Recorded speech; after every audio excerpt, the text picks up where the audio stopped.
الرحيم، والصلاة والسلام على أشرف المرسلين، السيد المنسق، السيد الوالي، السادة أعضاء الوفد، السادة الحضور. اسمحوا لي بمناسبة هذا الحفل البهيج الذي يجمعنا هذه الليلة وباسم جماهير مدينة النعمة أمامكم أن أرحب بالوفد الكريم ترحيبا حارا.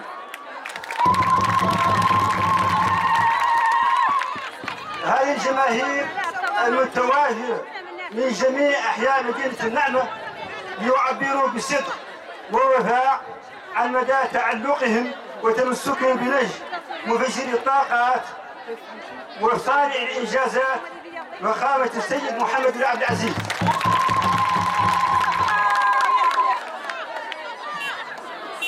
السادة الحضور، جماهير بلدية النعمة بصفة عامة ومدينة النعمة بصفة خاصة متأكدين أن مع عزيز موريتاني تنمع، مع محمد بن عبد العزيز موريتاني تنمو، مع محمد بن عبد العزيز الحوض الشرقي ينمو، مع محمد بن عبد العزيز مدينة النعمة تنمو.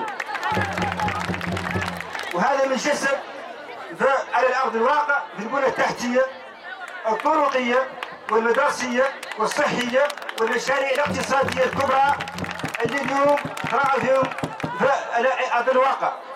شركة البان، الطرق الحضرية، إذا لما هي نحصى.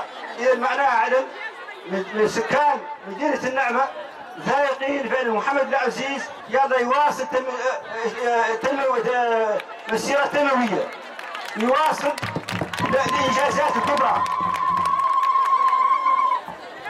جماهير مدينة النعمة، السادة الحضور، يدعمون وبوعي تام أن التعديلات الدستورية تشكل إطار قانوني ومؤسسي لفخامة رئيس الجمهورية محمد بن عبد العزيز لمواصلة المسيرة التنموية والإصلاحات الهيكلية لحماية المكتسبات.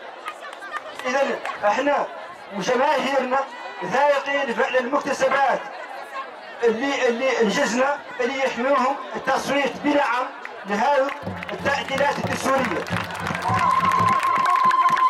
وبالتالي هذه الجماهير أمامكم سيشاركون مشاركة واسعة باقتراع 5 أغسطس إن شاء الله وبالتصويت بنعم.